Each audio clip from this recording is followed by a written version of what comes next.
Hello friends, स्वागत है एक बार फिर से आप सभी का मेरे यूट्यूब चैनल स्टडी जीके पर। इसमें हम जो तीसरा अध्याय वो पढ़ रहे थे और इसमें लास्ट दो टॉपिक बाकी थे, इतिहास बोध और इतिहास का निर्माण। वो हम प्रयास करेंगे कि इस वीडियो में कंप्लीट करने की कोशिश करें। ओके फ्रेंड्स, तो इतिहास बोध में क्या है?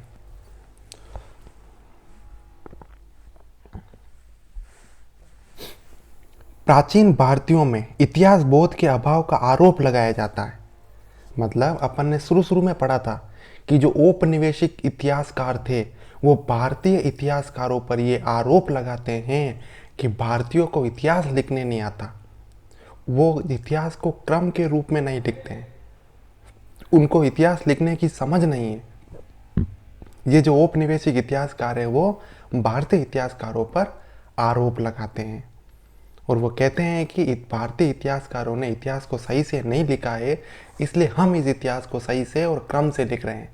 लेकिन हम ये भली भांति जानते हैं कि औपनिवेशिक इतिहासकारों ने जो इतिहास लिखा उनका उद्देश्य इतिहास लिखना तो कम और अपनी जो प्रभुसत्ता है उसको स्थापित करना ज़्यादा था।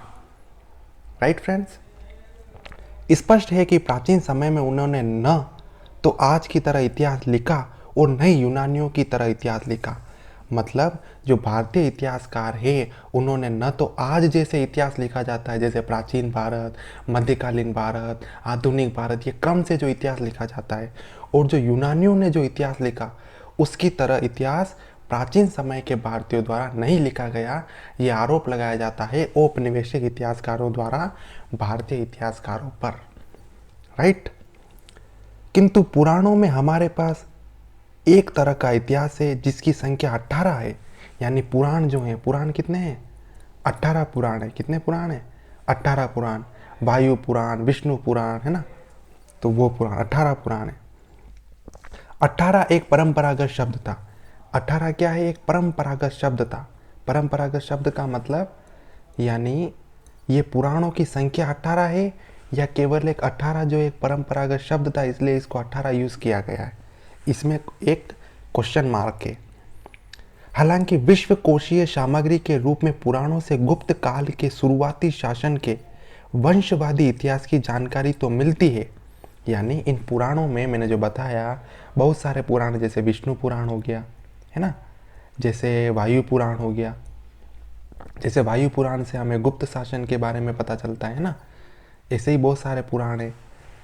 इनसे अपने को गुप्त वंश के बारे में, यानी पुराणों से अपने बहुत सारे वंशों के बारे में भी जानकारी प्राप्त होती है। उनमें घटना स्थलों और कभी कभी घटनाओं के कारणों एवं प्रभावों का भी उल्लेख मिलता है। मतलब इन पुराणों में जो उस समय प्राचीन काल में घटनाएं हुई थी, है ना, उन घटनाओं के क्या कारण थे, है ना, उन घटनाओं के कारण के अलावा उनके क्या प्रभाव पड़े, इन घटनाओं के क्या प्रभाव पड़े, उनका भी जो है इसमें उल्लेख किया गया है। किनमें उल्लेख किया गया है? पुराणों में उल्लेख किया गया है। राइट फ्रेंड्स, इन घटनाओं का जिक्र भविष्यत काल में है। हालांकि वे घटनाएं बहुत पहले घट चुकी थी। मतलब ये घटनाएं तो बहुत पहले घट चुकी थी, लेकिन इनका जो वर्णन है वो बाद के कालों में पुराणों में किया गया है।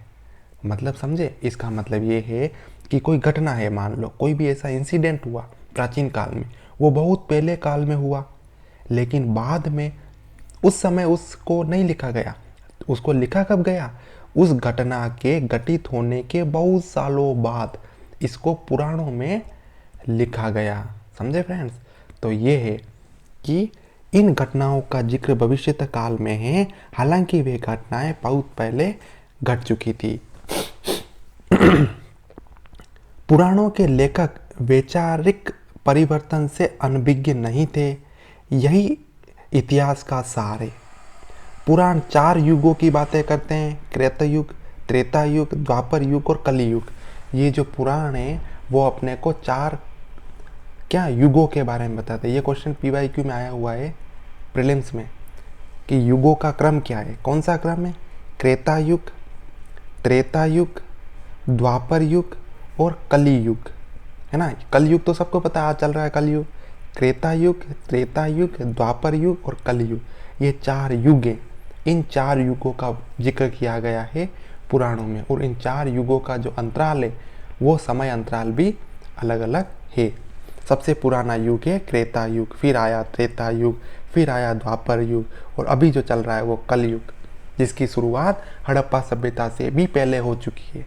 राइट फ्रेंड्स, प्रत्येक काल पिछले काल की तुलना में बदतर माना जाता है। मतलब बदतर का मतलब क्या है?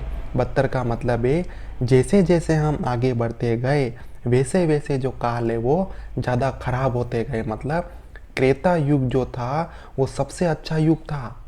मतलब इसमें न तो युद्ध होते थे, न लोगों की हत्या होती थी, है ना, पशुओं का आदर होता था, प्रकृति से प्रेम होता था। त्रेता युग सबसे अच्छा था। फिर जैसे जैसे आगे बढ़े त्रेता युग आया, इसमें कुछ बुराइयां आई। फिर और आगे बढ़े द्वापर युग आया, उसमें और बुराइयां आई। और आज कलयुग में तो तुम देख ही सकते हो, न जाने अनगिनत कितनी ही बुराइयां हैं। लोग लोगों को मारने के लिए तुले हुए हैं, न जाने कितने युद्ध हो रहे हैं, है ना। आज देखो, आज यूरोप में रूस, यूक्रेन, इनके बीच में न जाने कितने युद्ध हो रहे हैं, है ना। तो ये सब क्या है? कलयुग के गुण हैं।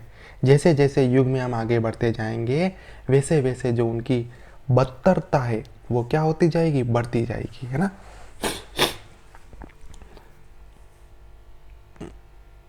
और हमेशा युग परिवर्तन के बाद नैतिक मूल्यों और सामाजिक व्यवस्थाओं में अवमूल्यन को देखा गया। मतलब जैसे जैसे युग में आगे बढ़ते गए वैसे जो नैतिक मूल्य हैं, मतलब जो सही गलत का जो हैं, और सामाजिक जो व्यवस्थाएं हैं वो क्या होती गई? गड़बड़ होती गई, मतलब वो डगमगाती गई। इतिहास के महत्वपूर्ण समय और स्थान को प्रमुखता से रेखांकित किया गया है। कहा जाता है कि स्थान एवं काल के बदलते क्रम में धर्म अधर्म में और अधर्म धर्म में बदल जाता है। मतलब जैसे जैसे काल बदलता गया धर्म अधर्म में और अधर्म धर्म में बदलता गया।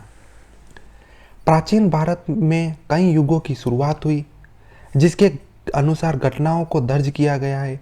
ईसा पूर्व 57 से 58 ईसा पूर्व में विक्रम संवत, जैसे हम कुछ संवत पढ़ेंगे, जैसे हम जब विदेशी आक्रमणकारियों के बारे में प्राचीन भारत में पढ़ेंगे तो हम पढ़ेंगे कि सबसे पहले हिंद यूनानी आए, है ना, फिर शक आए, फिर पल्लव आए, फिर कुषाण आए। जब ये शक के बारे में हम पढ़ेंगे, किसके बारे में? शक के बारे में। उन शकों के समय में हम एक राजा के बारे में पढ़ेंगे जो कि मध्य भारत में रहते थे, और उन्होंने शकों को पराजित करके उन्हें बाहर खदेड़ दिया था भारत की जन्मभूमि से। तो जिस राजा ने इन शकों को हराकर भारत की जन्मभूमि से बाहर खदेड़ा था, उस राजा ने सबसे पहले जो है विक्रमादित्य की उपाधि धारण की थी। मतलब विक्रमादित्य की उपाधि सबसे पहले किस राजा द्वारा धारण की गई थी? शकों को भगाने वाले मध्य भारत के एक राजा के द्वारा धारण की गई थी। और उस समय, जिस समय उन्होंने विक्रमादित्य की उपाधि धारण की थी, कब का समय की बात है? वो 57 ईसा पूर्व से लेकर 58 ईसा पूर्व के समय की बात है। उस समय जो है जब उन्होंने शकों को बाहर पराजित करके भगाया था, उस समय एक नया संवत स्टार्ट हुआ था, उसे कहते हैं विक्रम संवत। क्या कहते हैं उसे? विक्रम संवत। विक्रम संवत कहते हैं। तो विक्रम संवत की अवधि कब मानी जाती है? 57-58 ईसा पूर्व के दौरान विक्रम संवत की शुरुआत हुई थी, और प्रथम विक्रमादित्य की उपाधि उन्होंने धारण की थी जब उन्होंने शकों को बाहर भगाया था। और सन 78 ईस्वी में शक संवत, जब हम कुषाण के बारे में पढ़ते हैं, वही जब यानी जो शक के बाद पल्लव आए और पल्लव के बाद जब कुषाण आए, जब हम कुषाण के बारे में पढ़ते हैं तब कुषाण में एक प्रतापी राजा था। कौन? कनिष्क। क्या राजा था? कनिष्क राजा था। जब वो कनिष्क राजा अपनी राजगद्दी पर बैठा तब उसने एक नया संवत चलाया। वो संवत कौन सा था? वो था शक संवत। और ये कब की बात हो रही है? ये बात हो रही है 78 ईस्वी की। किसकी बात हो रही है? 78 ईस्वी की बात हो रही है। मतलब शक संवत की शुरुआत कब हुई? 78 ईस्वी में। विक्रम संवत की शुरुआत कब हुई? 57 से 58 ईसा पूर्व में। और जब हम गुप्त काल की बात करते हैं, जब हम गुप्त काल के बारे में पढ़ते हैं, उस गुप्त काल की जो स्थापना है वो श्रीगुप्त ने की थी, सबको पता है, या फिर आगे हम पढ़ेंगे। फिर उसके बाद कुमार गुप्त आया, है ना। फिर कुमार गुप्त के बाद कौन आए? चंद्रगुप्त प्रथम आए, है ना। चंद्रगुप्त प्रथम आए। जब चंद्रगुप्त प्रथम राजगद्दी पर बैठे उस समय में उन्होंने एक नए संवत की शुरुआत की, और वो संवत क्या कहलाया? गुप्त संवत कहलाया। राइट फ्रेंड्स, तो गुप्त संवत की शुरुआत किस सन में हुई थी? ये बात है 319 ईस्वी की। मतलब चंद्रगुप्त प्रथम जो है गद्दी पर कब बैठे थे? 319 ईस्वी में। और गद्दी पर बैठते समय उन्होंने किस संवत की स्थापना की थी? गुप्त संवत की स्थापना की थी। तो हमने यहाँ पर 3 संवत पढ़े, एक था गुप्त संवत, एक था शक संवत और एक था विक्रम संवत। विक्रम संवत है 57 से 58 ईसा पूर्व में, शक संवत 78 ईस्वी में, और गुप्त संवत जो है वो 319 ईस्वी की बात है ना। तो ये संवत पूछे जाते हैं एग्जाम में। राइट फ्रेंड्स, इन अभिलेखों व रचनाओं में घटनाओं का उल्लेख समय और स्थान के संदर्भ में भी होता है। ईसा पूर्व 3री शताब्दी के अशोक के शिलालेखों से महत्वपूर्ण ऐतिहासिक ज्ञान प्राप्त होता है। मतलब जो अशोक के शिलालेख हैं उससे अपने को क्या होता है? इतिहास के बारे में ज्ञान प्राप्त होता है। अशोक ने 37 साल तक शासन किया। उनके शिलालेखों में 8वें से 27वें शासकीय वर्ष तक हुई घटनाओं को दर्ज किया गया है। मतलब जो अशोक के अभिलेख हैं, अशोक के शिलालेख हैं, उससे हमें पूरे के पूरे अशोक के साम्राज्य के समय की जानकारी प्राप्त होती है। अभी तक केवल 9 शासकीय वर्षों से संबंधित घटनाओं को ही खोजा जा सका है ना। यानी अशोक के जो अभिलेख है उसमें केवल और केवल 9 जो मौर्य वंश के शासक हैं उनका ही पता लगाया जा सका है। आगे उनका पता लगाने का प्रयास जारी है। भविष्य की खोज उसके शासनकाल के बाकी बचे हुए वर्षों से संबंधित घटनाओं पर प्रकाश डालेगी। मतलब आज भी उनका अध्ययन जो है पुरातत्वविद और इतिहासकार कर रहे हैं कि जो मौर्य साम्राज्य में टोटल कितने राजा हुए थे। अभी तक केवल 8 या 9 राजाओं, 9 राजाओं, अभी तक 9 राजाओं का पता लगाया जा चुका है कि मौर्य साम्राज्य में 9 राजा हुए थे। अभी भी बहुत सारे राजा हैं जिनके बारे में पता लगाना क्या है? शेष है। और उनके बारे में आज भी जो है पुरातत्वविद और इतिहासकार प्रयास कर रहे हैं, और भविष्य में इसके बारे में जानकारी प्राप्त हो सकती है। इसी तरह कलिंग के खारवेल, जो कलिंग उड़ीसा में, ये अपना भारत थे, और यहाँ पर जो उड़ीसा है उस उड़ीसा में एक राजा थे कलिंग राजा खारवेल। क्या है? कलिंग राजा खारवेल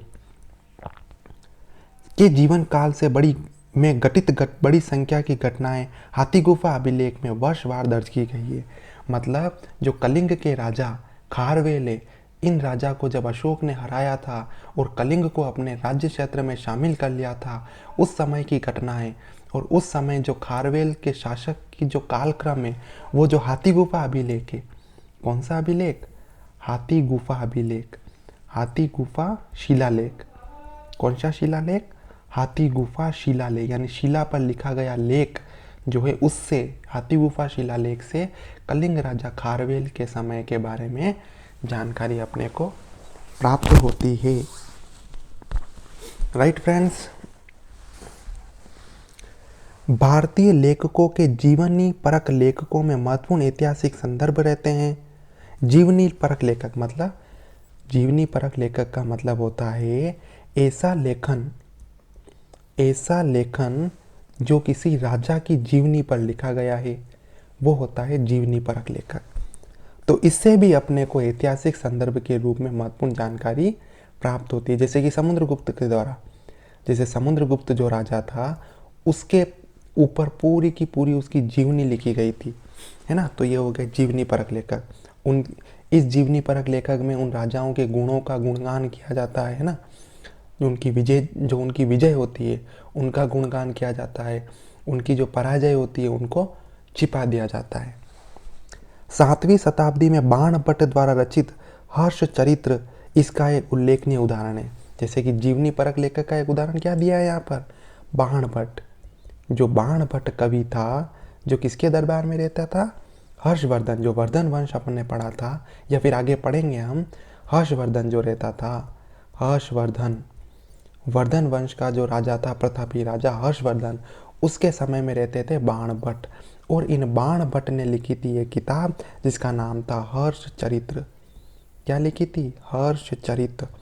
इस हर्षचरित्र में उन्होंने क्या लिखा है? इस हर्षचरित्र में उन्होंने हर्षवर्धन की जो जीवनी है उसको लिखा है। और इस हर्षचरित्र में उन्होंने हर्षवर्धन द्वारा जो जीते गए क्षेत्र हैं, जो जीते गए युद्ध हैं, अपने साम्राज्य का विस्तार कैसे किया उन्होंने, और उनके गुणों का गुणगान किया गया है इस हर्षचरित्र नामक जीवनी में, जो कि बाणभट्ट नामक कवि द्वारा लिखी गई थी, जो कि हर्षवर्धन के शासनकाल में रहते थे। इस अर्थ जीवनी परक रचना की शानदार शैली बाद के जीवनी लेखकों के लिए एक बड़ी चुनौती बन गई है ना। इसके बाद में भी बहुत सारे लेखकों ने ऐसे ही जीवनी परक या जीवन परक की रचना करना शुरू कर दिया। इसमें हर्षवर्धन के शुरुआती काल का वर्णन है, अतिशयोक्ति में ही सही, किंतु इसमें हर्ष के समय के दरबारी जीवन तथा सामाजिक व धार्मिक जीवन का उत्कृष्ट उदाहरण मौजूद है। मतलब बाणभट्ट ने जो हर्षवर्धन के समय में सामाजिक जीवन, आर्थिक जीवन, राजनीतिक जीवन कैसा था उसका भी इस हर्षचरित्र नामक जीवनी में उन्होंने वर्णन किया है। पर यहाँ पर एक चीज़ क्या देखने को मिलती है अपने को? अतिशयोक्ति। अतिशयोक्ति मतलब होता है जो बाणभट्ट है उन्होंने जो चीज़ों को, यानी बाणभट्ट ने जो हर्षवर्धन है उसके गुणों को ज़्यादा ही बढ़ा चढ़ा कर इन हर्षचरित्र में उन्होंने वर्णन किया है। मतलब यानी कि हर्षवर्धन को इतना ज़्यादा पराक्रमी और इतना ज़्यादा योद्धा के रूप में बाणभट्ट ने हर्षचरित्र में प्रस्तुत किया है जितना वो शायद नहीं था। यानी एक अतिशयोक्ति के रूप में इसमें वर्णन किया गया है ना। तो ये जो चीज़ें हैं वो अपने को इन जीवनी परक में देखने को मिलती है, यानी अतिशयोक्ति भी इसमें देखने को मिलती है। बाद में कई अन्य चरित्र और जीवनियाँ लिखी गई। जब ये हर्षचरित्र लिखी गई उसके बाद में भी बहुत सारी लेखकों ने जो राजाओं हैं उनके चरित्र और उनकी जीवनियों को लिखना शुरू किया। संध्याकर नंदी रचित रामचरित्र में केवर्त किसानों और पाल वंश के राजकुमार रामपाल के बीच हुए संघर्ष की कहानी का वर्णन किया गया है। एक और लेखक था संध्याकार नंदी। संध्याकार नंदी, इन संध्याकार नंदी लेखक द्वारा रचना की गई रामचरित्र, क्या लिखा गया? रामचरित्र। इस रामचरित्र में उन्होंने केवर्त किसानों, किसके बीच में? केवर्त किसानों, केवर्त के जो किसान हैं उनके प्लस जो पाल वंश के राजकुमार रामपाल है, पाल वंश के राम कुमार जो रामपाल हैं उनके बीच में जो संघर्ष हुआ था उस संघर्ष का वर्णन संध्याकर नंदी ने रामचरित्र में किया है। तो ये भी एक क्या है? जीवनी परख है। इसमें रामपाल की जीत हुई। क्यों जीत हुई? क्योंकि उन्होंने इसको क्या बताया? देखो बताया ना, अपने को नहीं पता कौन जीता था कौन हारा था, लेकिन यहाँ पर इन्होंने क्या बोला है? पाल वंश का शासक रामपाल विजयी हुआ। मतलब राजा को विजेता के रूप में प्रस्तुत किया है इन्होंने, यानी उनके गुणों को, अच्छे गुणों को उन्होंने उसमें बताया है। तो ये अपने अतिशयोक्ति भी हो सकती है ना। अपने को थोड़ी पता क्या हुआ था, ये तो उनकी जो किताब है उसमें लिखा जो गया है वो अपन पढ़ते हैं। तो इसलिए अपने को दूसरे साक्ष्यों से भी इसका पुष्टि करने की आवश्यकता है, क्योंकि उन्होंने क्या किया? राजा को विजेता बताया है। और जो राजा के दरबार में जो ये लेखक रहते थे वो ओबियसली राजा की क्या करेंगे? अच्छाई के गुणों का क्या करेंगे? गुणगान करेंगे, राइट। विल्हण के विक्रमांक देव चरित्र, एक और लेखक था विल्हण। विल्हण कब अपन पढ़ेंगे? देखो विल्हण एक और कविता जिसने लिखा था विक्रमांक देव चरित्र। विक्रमांक देव चरित्र, विक्रमांक देव चरित्र।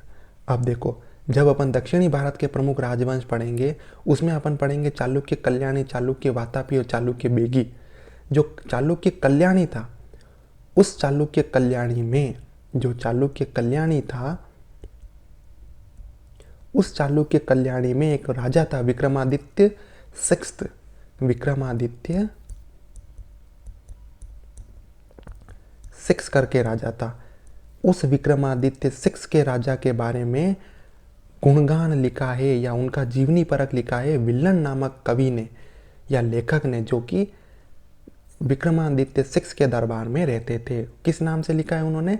विक्रमांक देव चरित, यानी विक्रमादित्य सिक्स के बारे में जो जीवनी लिखी गई है विल्लन द्वारा, वो कौन सी है? विक्रमांक देव चरित। तो ये भी एक जीवनी परख का उदाहरण है। विल्लन के विक्रमांक देव चरित्र में उनके संरक्षक कल्याणी के चालुक्य राजा विक्रमादित्य सिक्स की उपलब्धियों का बखान है। यहाँ तक कि 12वीं से 13वीं शताब्दियों में गुजरात के कुछ व्यापारियों की जीवनी चरित्र भी लिखी गई। यानी कि न केवल राजाओं की जीवनी को लिखा गया, बल्कि साथ में जो बड़े बड़े व्यापारी थे, और जो क्या थे? धनवान थे। जो क्या थे? धनवान थे।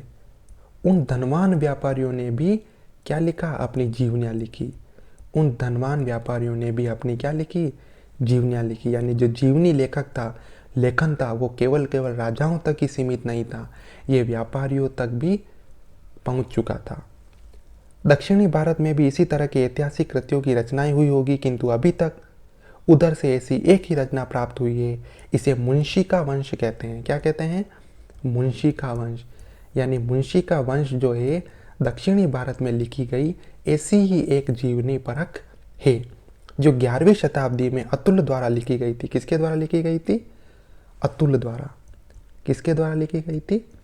अतुल द्वारा इसकी रचना की गई थी, जो दक्षिणी भारत से रिलेटेड है। और ये भी एक क्या है? जीवनी परख है। इसमें उत्तरी केरल पर शासन करने वाले मुंशी का वंश का वर्णन है। किसका वर्णन है? उत्तरी केरल। उत्तरी जो केरल है मतलब यहाँ का में जो मुंशी का वंश था, उस वंश के बारे में इसमें लिखा गया है। हालांकि प्राचीनतम ऐतिहासिक लेखन का सबसे बेहतरीन उदाहरण 12वीं शताब्दी में कल्लण की रचित राजतरंगिणी है। क्या है? समझे? ये सब जीवनी परख है। जैसे कि जो अतुल द्वारा मुंशी का वंश लिखी गई थी, इसमें जो उत्तरी केरल में जो मुंशी का वंश था उसके बारे में उन्होंने बखान किया है, उनके बारे में, उनके गुणों के बारे में इसमें वर्णन किया है। ऐसी ये किताब आती है कल्लण द्वारा लिखी गई राजतरंगिणी। कौन सी? राजतरंगिणी, जिसको अपन इंग्लिश में एक और कहते हैं द स्ट्रीम ऑफ किंग, यानी राजा की धारा, है ना।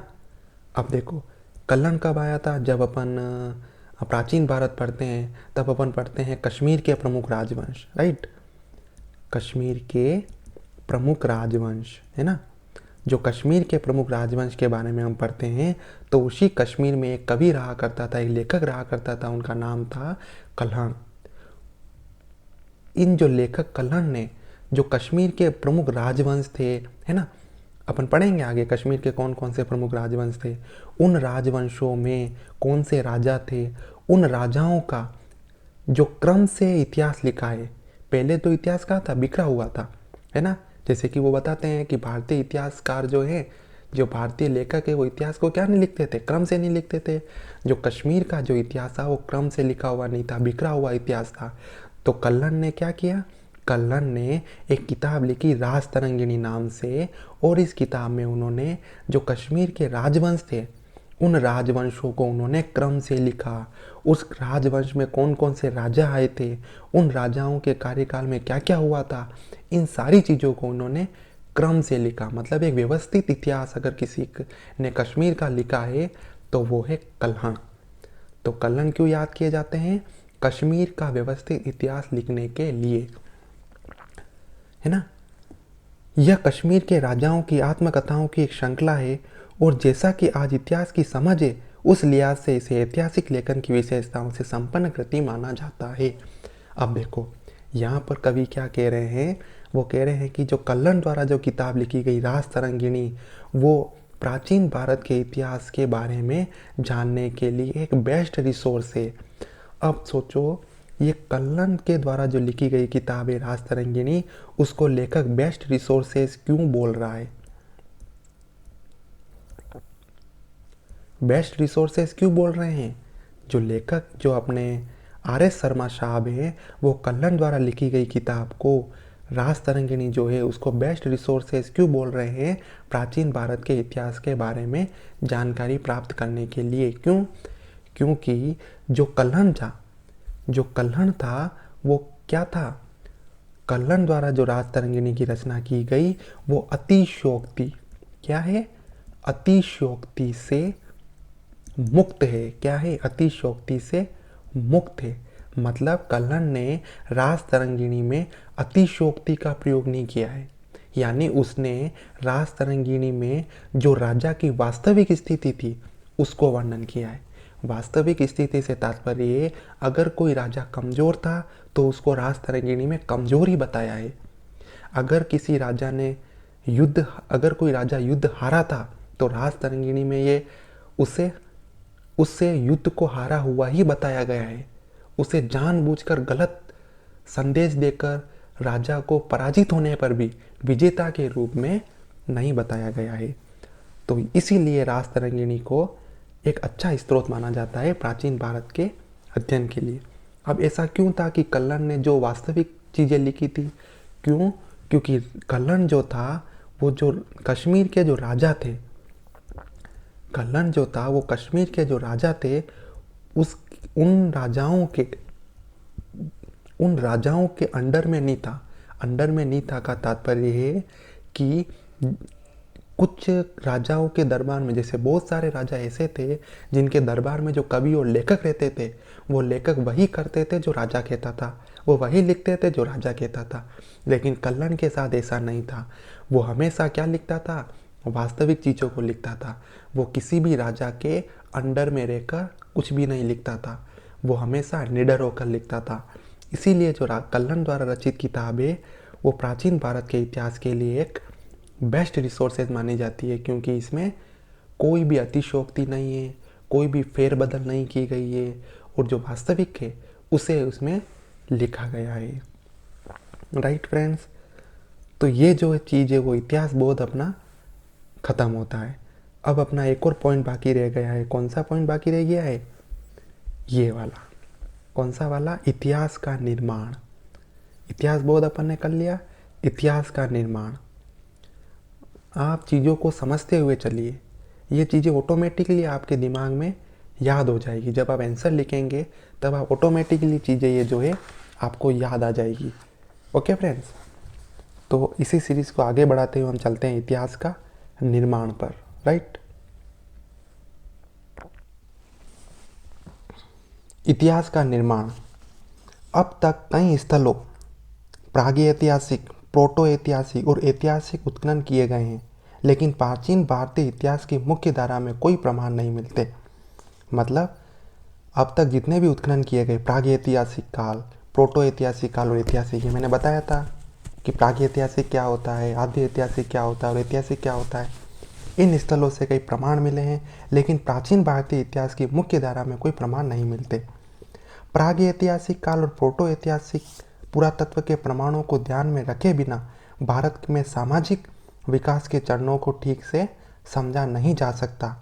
ऐतिहासिक पुरातत्व की बात नहीं की जा सकती। मतलब हम जो है प्रागैतिहासिक और आद्य ऐतिहासिक, हम प्रागैतिहासिक आद्य ऐतिहासिक को ध्यान में रखे बिना भारत के इतिहास को, प्राचीन इतिहास को नहीं समझ सकते। यानी इनका उतना ही महत्वपूर्ण है, ये इतने ही महत्वपूर्ण है।